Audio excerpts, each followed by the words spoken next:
Hello students, my name is Karan Segarwal. I am your mathematics educator.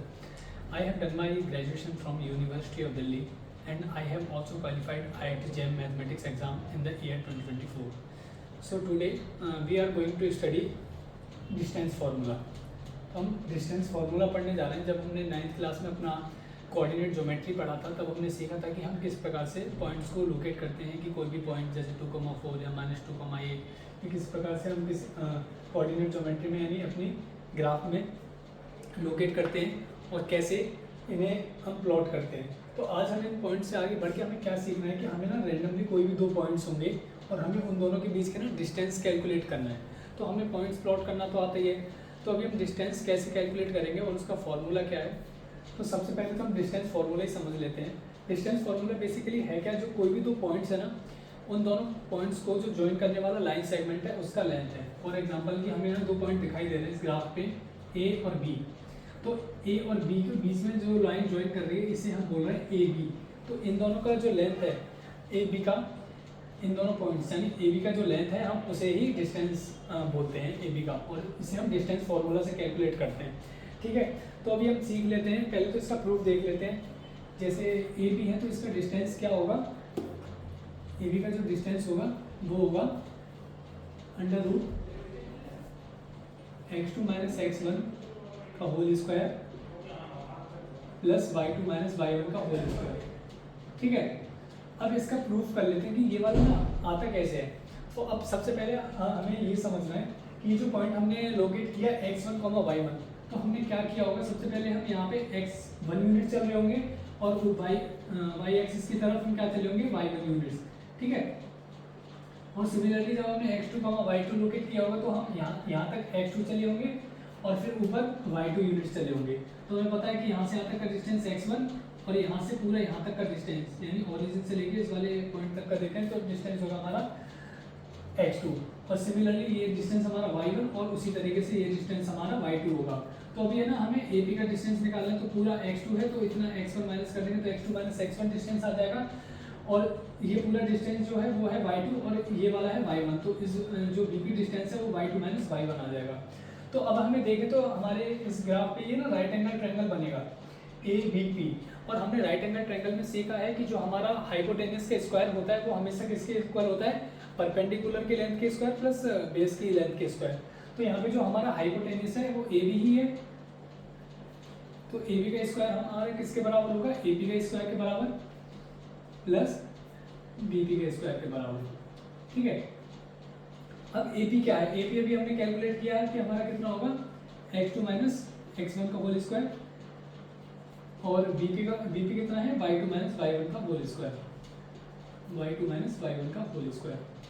अभी हम यहाँ देखें तो यहाँ पे तो हमारा ए बी का स्क्वायर चल रहा है और जब हम ए बी के जो स्क्वायर है जब हमारा दूसरी साइड जाएगा तो वो अंडर रूट में कन्वर्ट हो जाएगा यानी ये. तो हमारा जो फॉर्मूला आ गया वो इस तरीके से हम कैलकुलेट करके निकाल लेते हैं. अब जब हम इसके जब क्वेश्चंस कर रहे होंगे तो हमारा जरूरी नहीं कि हम x1 और y1 कोई भी फिक्स हो, हमारा कोई भी पॉइंट्स हो सकते हैं x1 और y1. ठीक है, ये हमारा किससे होगा, बाय पाइथागोरस थ्योरम.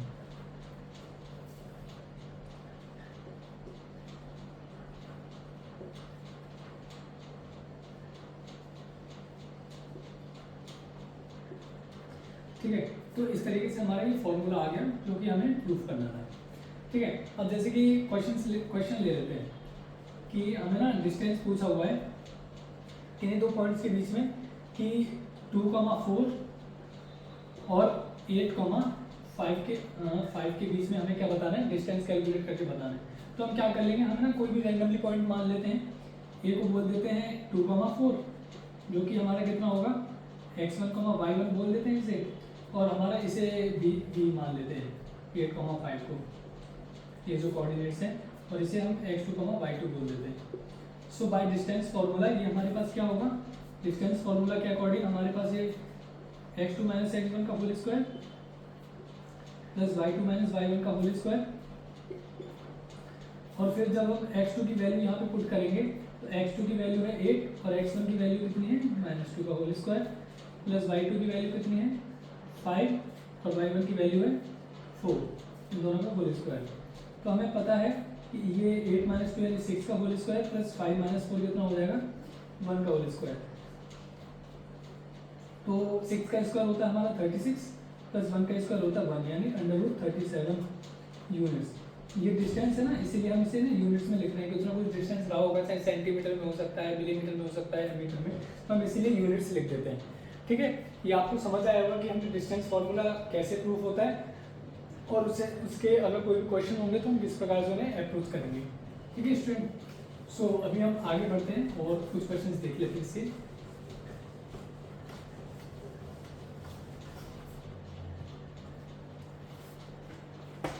हाँ, अभी 2 पॉइंट्स और दिए हुए हैं, एक दिया हुआ है -5,7 और एक पॉइंट दिया हुआ है अगला -1,3। इन दोनों के बीच में डिस्टेंस निकालना है। ठीक है, अब इसमें कैसे निकालेंगे, सेम वही, इसे x1 बोल दो और इसे y1, और इसे x2 बोल दो और इसे y2, और इसको हम a बोल देते हैं और इसको b। तो हम a b का ही डिस्टेंस निकाल रहे होंगे यहाँ भी। सेम फॉर्मूला x2 - x1 का whole square plus y2 - y1 का होल स्क्वायर। ये फॉर्मूला मैं बार बार इसलिए लिख रहा हूँ ताकि ना आप लोगों को याद हो जाए। जब याद हो जाएगा तो ये आपका फॉर्मूला ना डायरेक्ट क्वेश्चन देख के लगाना स्टार्ट कर दोगे। तो x2 क्या है -1 और ये कितना है माइनस। अब ध्यान से देखना, यहाँ पे भी माइनस और ये माइनस का पाएगा, तो इसे ना ऐसे लिख लो ताकि आप गलती ना करो इसे सॉल्व करने में। फिर y2 है 3 और y1 है -7 है, तो माइनस का 7 हो गया। तो अब इसे यहाँ देखो, ये ब्रैकेट में है -1 और माइनस इंटू माइनस यानी प्लस का 5 का होल स्क्वायर है, और ये कितना आ जाएगा -4 का होल स्क्वायर, और ये हो गया -1 + 5 यानी 4 का होल स्क्वायर प्लस -4 का होल स्क्वायर। तो ये कितना आ जाएगा 4 का होल स्क्वायर 16 और -4 का होल स्क्वायर भी 16 ही होगा। ठीक है, 16 + 16 यानी 32, यानी ये आ जाएगा हमारा 32 यूनिट्स। ये डिस्टेंस हमारा 32 यूनिट्स आ जाएगा। तो इस तरीके से हम इन डिस्टेंस को कैलकुलेट कर सकते हैं, इस प्रकार के हम क्वेश्चन कर सकते हैं। ठीक है, सो आप कोई भी क्वेश्चन कर सकते हैं। तो आई होप कि ये टॉपिक आपको इजी है, ज़्यादा टफ भी नहीं है कि डिस्टेंस फॉर्मूला 2 पॉइंट्स दिए होंगे x2 - x1 का whole square plus y2 - y1 का होल स्क्वायर के ऊपर अंडर रूट लगा के उन्हें उसे सॉल्व करना है।